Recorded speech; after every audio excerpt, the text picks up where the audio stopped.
नए विधान का निर्माण होगा। एक झंडा एक भाषा होगी। भारत में लोग शाकाहारी होंगे एवं मद्यपान रहित होंगे। नेपाल भारी संकट में घिर जाएगा और फिर भारत का अंग बन जाएगा। खुजली की ऐसी बीमारी चलेगी कि लोग बदन खुजाते खुजाते पस्त हो जाएंगे। तिब्बत भारत में मिल जाएगा। अमेरिका के शहर नष्ट हो जाएंगे। अमेरिका और चीन में टक्कर होगी। अमेरिका का भारी नुकसान होगा। चीन नष्ट कर दिया जाएगा। चीन के बचे खुचे लोगों की सहायता भारत करेगा। मुस्लिम राष्ट्रों में भारी कलह होगी। आपस में लड़कर बहुत कम मुसलमान रह जाएंगे। जिधर से सूर्य निकलता है और जिधर डूबता है उस पूरी धरती पर भारत का अखंड राज्य होगा।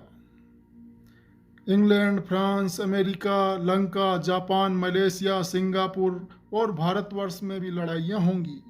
सारे विश्व में एक जनसंहारकारी क्रांति होगी जिसमें दुनिया की आबादी घटकर बहुत कम रह जाएगी।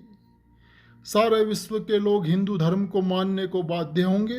अमेरिका और इंग्लैंड के नर नारी भारत की गलियों में हरे राम हरे कृष्ण का कीर्तन करते हुए मिलेंगे। पुरुष हिंदुओं की तरह चोटी रखेंगे और स्त्रियां भारत की तरह साड़ियां पहनेंगी। भारत की तरह सभी देशों के लोग शाकाहारी होंगे। एक वक्त भारत में ऐसी घटना घटेगी जिसकी चपेट में सारा विश्व आ जाएगा। बच्चों, जब हाहाकार मचना शुरू होगा तो लोग तड़पते दिखाई देंगे और मरने लगेंगे। उस वक्त तुम मेरे पास आओगे और मैं तुम्हें बचा ही लूँगा। लोग नाक से भोजन करेंगे, अन्न खाने को नहीं मिलेगा। सेठ लोग बोरों में रुपया भरकर देहातों में अन्न खरीदने जाएंगे तो किसान उन्हें अपने औजारों से मार डालेंगे और सारा रुपया छीन लेंगे। भूख के कारण लोगों का दिल दिमाग ठीक नहीं रहेगा। रेल में काम करने वाले कर्मचारियों की भूल से रेल दुर्घटनाएं बहुत होंगी। जनता में त्राही त्राही मच जाएगी। जब गांव में पैदावार ही नहीं होगी तो शहर वाले क्या खाएंगे। भूखी जनता में गदर हो जाएगा और राजा प्रजा लड़ जाएंगे। ऐसी बीमारी फैलेगी कि तुम बम्बई, कलकत्ता, दिल्ली जाओ और वहाँ सब डॉक्टरों के दवा खोजो तो सब के सब ये जवाब देंगे कि ना तो कोई इसकी फैक्ट्री है और ना ही कोई दवा। विनाश की घड़ी में जब एटम बम, रासायनिक बम तथा कीटाणु बमों का प्रयोग घबराहट में होने लगेगा तब भारत का एक फकीर आशा की किरण बनकर सामने खड़ा हो जाएगा और फिर उसके बाद सतयुग आ जाएगा। यह बाबा जो इस मंच पर बैठकर बोलेगा वह सब सत्य होगा, इसमें दो राय नहीं है। यह मेरा न्याय है। कोई भी बात ऐसी नहीं कि जो कि सत्य न हो। सिर्फ समय की प्रतीक्षा करें। आगे आपको ऐसा देखने को मिलेगा कि गाय काटने वालों की बात तो दूर रही, यदि किसी ने बकरी भी काटी तो उसके हाथ और पांव काट लिए जाएंगे।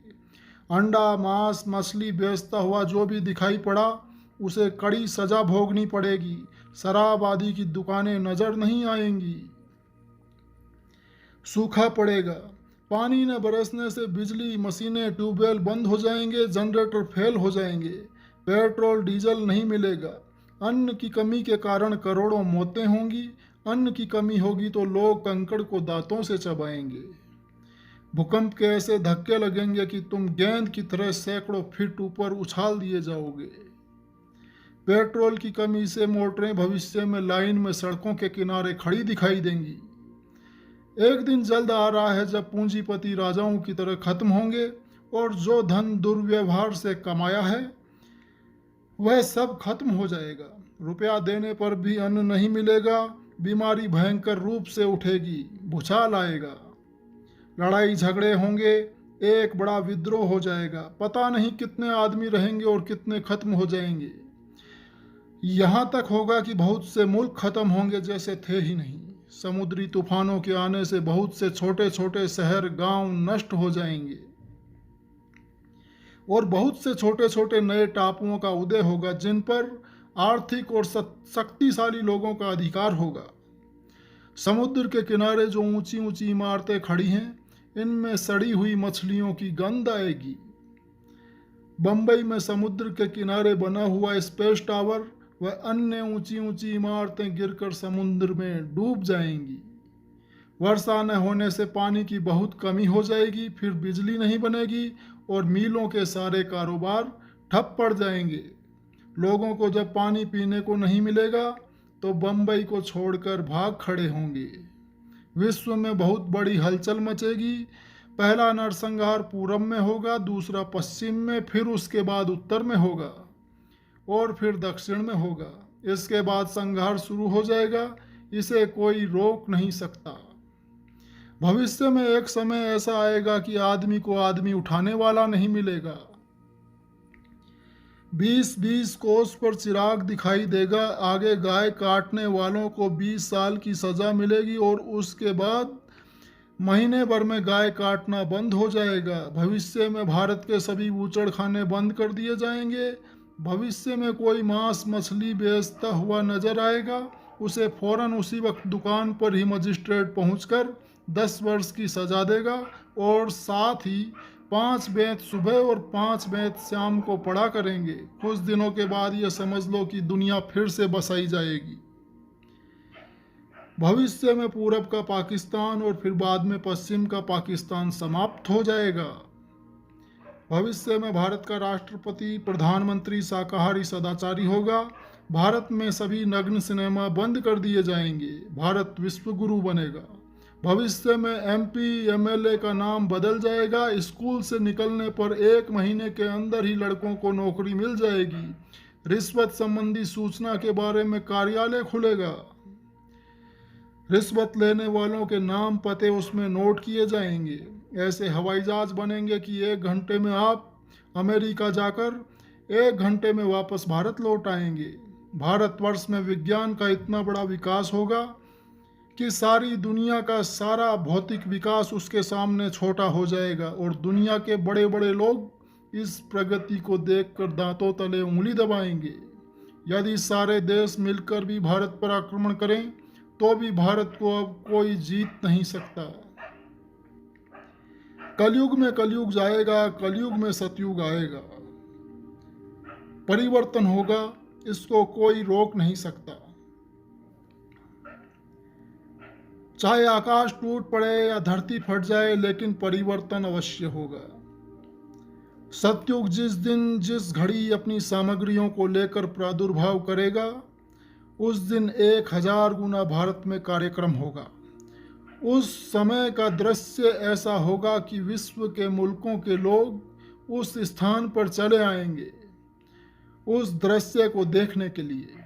उस सतयुग की स्थापना को सारा विश्व मानेगा। सतयुग स्थापना महायज्ञ की प्रतीक्षा करें। समय से 10 माह पूर्व उसकी घोषणा कर दी जाएगी। यह कार्यक्रम 10 करोड़ की उपस्थिति में होगा। जिस दिन यह कार्यक्रम होगा उसी दिन धरती पर सतयुग उतरेगा। चौथा यज्ञ ऐसे स्थान पर होगा जहां कोई तीर्थ स्थान नहीं है और न ही गंगा या यमुना का तट होगा जैसा यहाँ काशी में है। एक छोटी नदी अवश्य होगी जहाँ दूर दूर तक मैदान, वृक्ष व झाड़ियाँ होंगी और 10 करोड़ लोग यज्ञ में शामिल होंगे। उस समय मैं सतयुग के आने की तारीख बताऊंगा। उस समय ऐसा दृश्य होगा कि 10 मील तक आदमी के पीछे आदमी दिखाई देंगे। उस बड़े कार्यक्रम की प्रतीक्षा करो जब एक मैदान में 10 करोड़ लोग इकट्ठा होंगे। ब्रह्मा विष्णु भी होंगे, 33 करोड़ देवी देवता भी होंगे और भगवान शिव भी उपस्थित रहेंगे। उस समय जल, पृथ्वी, अग्नि, वायु, आकाश को प्रसन्न किया जाएगा। जल, पृथ्वी, वायु, अग्नि, आकाश को प्रसन्न करने की सामग्री काशी यज्ञ में इकट्ठी कर ली गई है। भोजन कराने पर जब यह देवता प्रसन्न हो जाएंगे तो अपने अंचल से हीरे जवाहरात निकाल देंगे। फिर भारत की नारियां सिर से पैर तक हीरे जवाहरातों से ढक जाएंगी। जिस तरह शादी विवाह होते हैं उसी तरह धूम मचाता हुआ कलयुग में सतयुग आएगा। सतयुग आने के पहले मानव में एक हिलोर उठेगी जैसे समुद्र में लहर उठती है। लोगों की बुद्धि में, चित्त में, अंतःकरण में, आँख कान में, व्यवहार और हाव भाव में हिलोर उठेगी। लोग अपनी अपनी बुराइयों की माफ़ी मांगेंगे। ऐसा परिवर्तन होगा कि तारीख याद करेगी। सतयुग आएगा। इसका ढिंढोरा सभी लोग जोर शोर से पीट दें। हिमालय पर्वत से एवं भारत भूमि से इतने हीरे जवाहरात निकलेंगे कि भारत की नारियां आभूषणों से लदी रहेंगी। सतयुग आने पर 1 बीघा में 100 मन अनाज होगा। लोगों के पास अनाज रखने की कोई जगह नहीं रहेगी।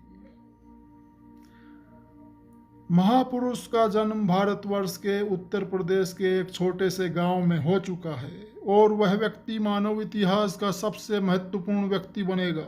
उसे जनता का इतना बड़ा समर्थन प्राप्त होगा कि आज तक किसी को नहीं मिला है।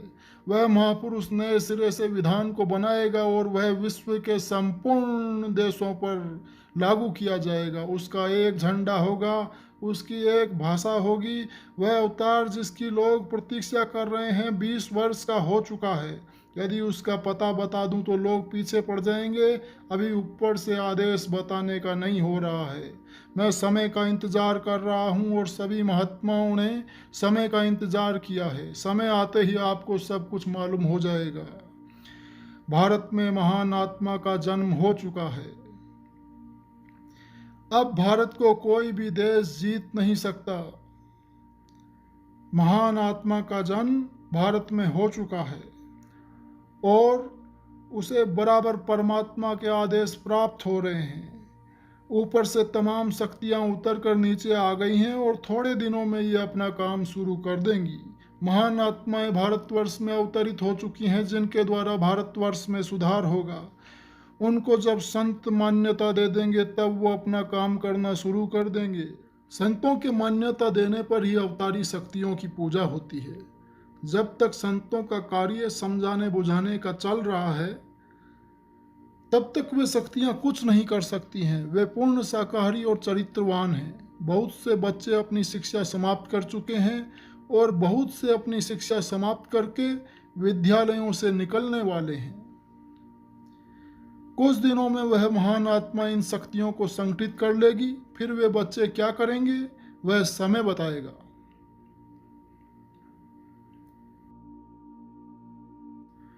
वह बच्चे जो शासन में आ रहे हैं वे बड़े त्यागी होंगे और न्याय करने में बड़े जालिम होंगे। न्याय के तख्त पर बैठकर वे अपने सगे संबंधियों को भी माफ नहीं करेंगे। इसलिए आप संभल जाएं। आगाह करना मेरा काम है, मानना न मानना आपका। ऐसे लोग पैदा हो गए हैं जो प्लेटफार्म पर आएंगे। संगठित होकर वे तुम्हारे बीच आ जाएंगे। शक्ति तो उनमें पहले से मौजूद है, केवल थोड़ा उभार देना होगा, फिर वे काम करने लगेंगे।